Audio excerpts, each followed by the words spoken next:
Today, conduct the videos on non-alignment movement in India. ಭಾರತದಲ್ಲಿ ಅಲಿಪ್ತ ನೀತಿಯ ಬಗ್ಗೆ ತಿಳ್ಕೊಳ್ಳೋಣ. Session number 12.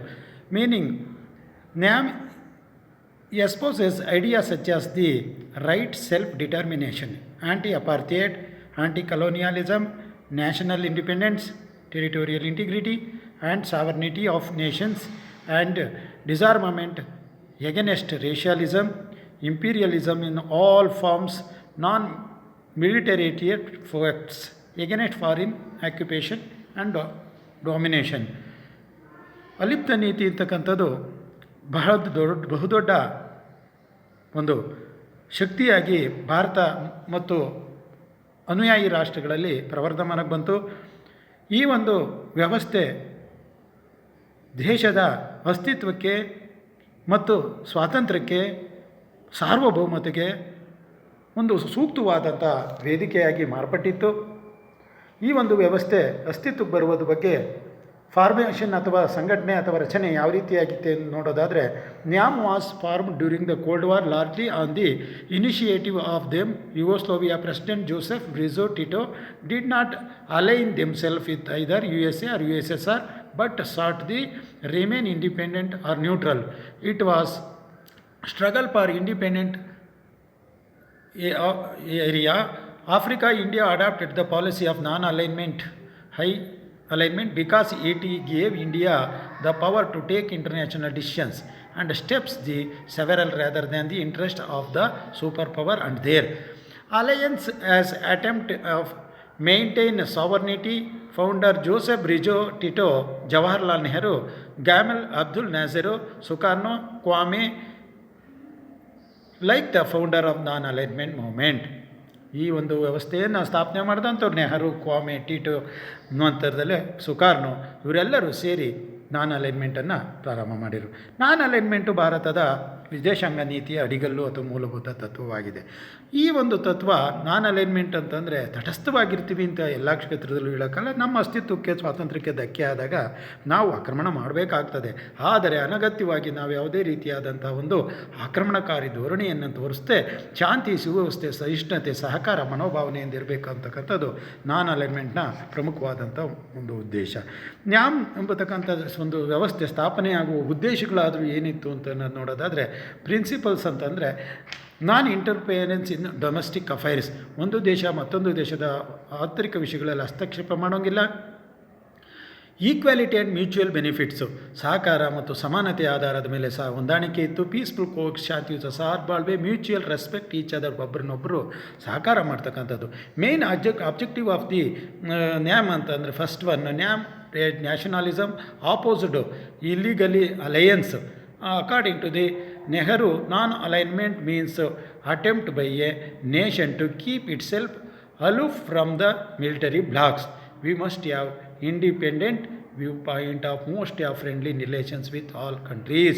ಇದ್ರ ಉದ್ದೇಶ ಏನು ಅಂದರೆ, ಯಾವುದೇ ಶಕ್ತಿ ಬಣಕ್ಕೆ ಸೇರದಲ್ಲೇ ಸ್ವತಂತ್ರವಾಗಿದ್ದುಕೊಂಡು ತಮ್ಮ ಒಂದು ಅಸ್ತಿತ್ವವನ್ನು ಕಾಪಾಡಿಕೊಳ್ಬೇಕು, ಜನಾಂಗೀಯ ತಾರತಮ್ಯ ವಿರೋಧಿಸಬೇಕು, ಮಿಲಿಟರಿ ಒಪ್ಪಂದಗಳನ್ನು ಧಿಕ್ಕರಿಸಬೇಕು, ಸದಸ್ಯ ರಾಷ್ಟ್ರಗಳೊಡನೆ ಹೊಂದಾಣಿಕೆಯ ವೇದಿಕೆಯಾಗಿರಬೇಕು, ಶಕ್ತಿ ಬಣಗಳಲ್ಲಿ ಯಾವುದನ್ನು ಕೂಡ ಖಂಡನೆ ಮಾಡಬೇಕು, ಎಲ್ಲ ರೀತಿಯ ಮೂಲಭೂತ ಹಕ್ಕುಗಳು, ಪಂಚಶೀಲ ತತ್ವಗಳನ್ನು ನಾವು ಪಾಲನೆ ಮಾಡಬೇಕಾದ್ದು ಪ್ರಮುಖವಾದ್ದು ಅಂತ ಹೇಳ್ತಾರೆ. ಭಾರತದ NAM Indian prime minister said the purpose as far as possible to keep from the power politics of groups aligned against one another. So we lead our self. Nehru neutrality policy mean who are not blind to reality nor do we abuse in the challenge to the means freedom from whatever quarter it may come where aggression take place. We cannot and shall not be neutral. ಯಾರಾದರೂ ನಮ್ಮ ಮೇಲೆ ಆಕ್ರಮಣ ಮಾಡಿರೋ ಅನಗತ್ಯವಾಗಿ, ಅನ್ಯಾಯವಾಗಿ ನಾವು ಸುಮ್ಮನಿರೋದಿಲ್ಲ ಅನ್ನೋ ವಿಚಾರವನ್ನು ನೆಹರು ಹೇಳಿದರು. Indian non alignment was product of the bipolar world and the non violence. ಅಹಿಂಸೆ ಮತ್ತು ಏನು ಬಯೋಪೋಲಾರಿಟಿ ವರ್ಡ್ ಅಂತ ಹೇಳಿ ನಾವು ಕಾಣ್ತೀವೋ ಅವುಗಳಿಂದ ಭಾರತದಲ್ಲಿ ಈ ಒಂದು ನಾನ್ ಅಲೈನ್ಮೆಂಟು ಪ್ರಾರಂಭವಾಯಿತು. Term non alignment was coined by the V K Menon in his speech at the United Nation 1953 1953 ವಿಕೆಮನ್ ಏನು ಹೇಳಿದರು, Nehru used in Colombo in 1954 Sri Lanka in which he described the Panchsheel principles to be used as a guide for Sino India relation which were first put forth by Chinese prime minister Zhou ಎಲ್ಲಿ ಎಂಬತಕ್ಕಂಥವರು, ಅಂದರೆ Chou En lai ಅಂತೇಳಿ Zo Enlai ಎಂಬತಕ್ಕಂಥವರು. The 5 principle would later became the basis of the NAM ಅಂದರೆ ಮೂಲಭೂತವಾದಂಥ ಒಂದು ಪಂಚಶೀಲ ತತ್ವಗಳು ಇವರಿಬ್ಬರ ನಡುವೆ ಆದಂಥ ಅಂಶಗಳು ನ್ಯಾಮ್ನ ಮೂಲ ತತ್ವಗಳಾಗಿ ಮಾರ್ಪಟ್ಟು.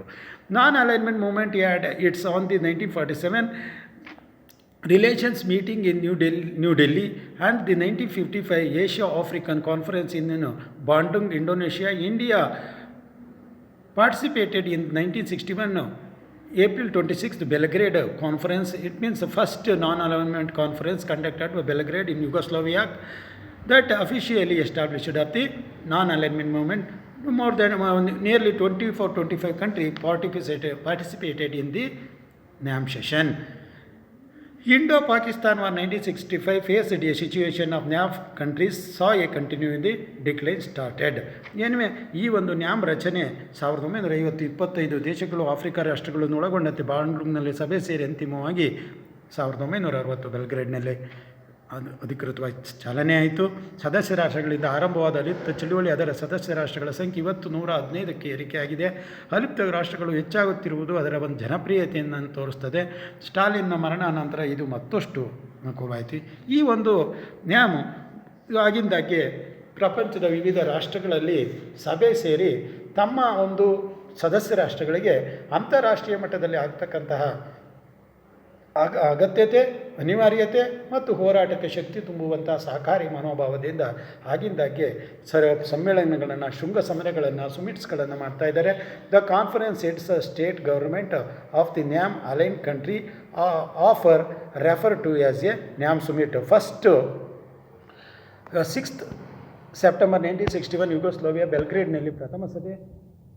ಅಕ್ಟೋಬರ್ 5ನೇ ತಾರೀಕು 1964ನಲ್ಲಿ ಈಜಿಪ್ಟ್ನ ಕೈರೋನಲ್ಲಿ, 1970ರಲ್ಲಿ ಜಿಂಬಾಬ್ವೆಯಲ್ಲಿ ಲುಸಾಕಾದಲ್ಲಿ, 1973 ಅಲ್ಜೀರಿಯಾಸ್ನಲ್ಲಿ, 1976 ಶ್ರೀಲಂಕಾದ ಕೊಲಂಬೋದಲ್ಲಿ, 1979 ಕ್ಯೂಬಾ ಹವಾನಾದಲ್ಲಿ, 1993 ಭಾರತದ ನವದೆಹಲಿಯಲ್ಲಿ, 1986ರಲ್ಲಿ ಜಿಂಬಾಬ್ವೆ ಹರಾರೆಯಲ್ಲಿ, 1989 ಯುಗೋಸ್ಲೋವಿಯಾ ಬೆಲ್ಗ್ರೇಡ್ನಲ್ಲಿ 2ನೇ ಬಾರಿಗೆ ಪ್ರಾರಂಭವಾಯಿತು.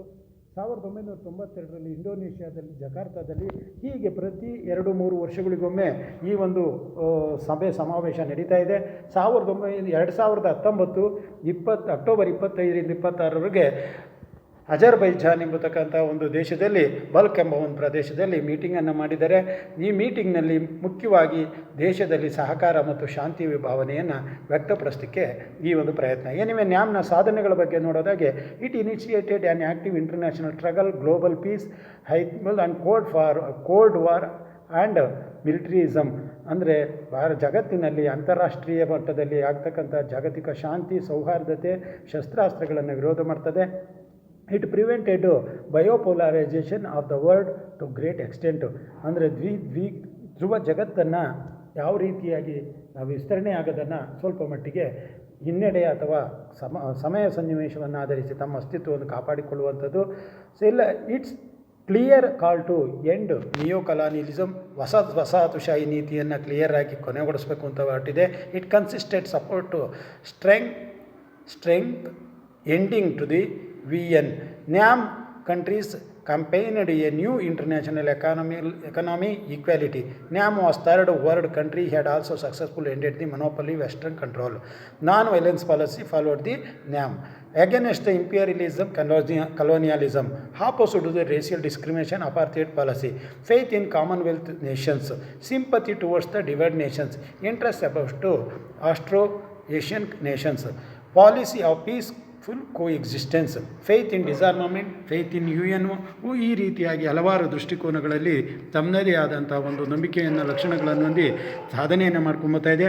ಅಂಥದ್ರಲ್ಲಿ ಬರ್ಲಿನ್ ದಿಗ್ಬಂಧನ, ಕೊರಿಯಾ ಬಿಕ್ಕಟ್ಟು, ಸೂಯೆಜ್ ಕಾಲುವೆ ಬಿಕ್ಕಟ್ಟು, ಇಂಡೋನೇಷ್ಯಾದ ಸ್ವಾತಂತ್ರ್ಯ ರಕ್ಷಣೆ, ಕಾಂಗೋದಲ್ಲಿ ಶಾಂತಿ ಪಾಲನೆ, ಕ್ಯೂಬಾ ಹಗರಣ, ವಿಯೆಟ್ನಾಂ ಕದನ ಇವೇ ಮೊದಲಾದಂಥವುಗಳ ಸನ್ನಿವೇಶದಲ್ಲಿ ವಿಶ್ವಸಂಸ್ಥೆಯ ಸೈನ್ಯದೊಂದಿಗೆ ಸಹಕಾರ ನೀಡಿ ಜಗತ್ತಿನಲ್ಲಿ ಶಾಂತಿಯನ್ನು ಸ್ಥಾಪನೆ ಮಾಡಿ ಅನ್ಯಾಯವಾದಂಥ ರಾಷ್ಟ್ರಗಳಿಗೆ ನ್ಯಾಯವನ್ನು ಒದಗಿಸ್ತಕ್ಕಂಥ ಪ್ರಯತ್ನವನ್ನು ಮಾಡಿ ತನ್ನದೇ ಆದಂಥ ಒಂದು ಸಪೂರ್ವವಾದಂಥ ಕೊಡುಗೆಯನ್ನು ನೀಡ್ತಾ ಇದೆ. Anyway, thank you.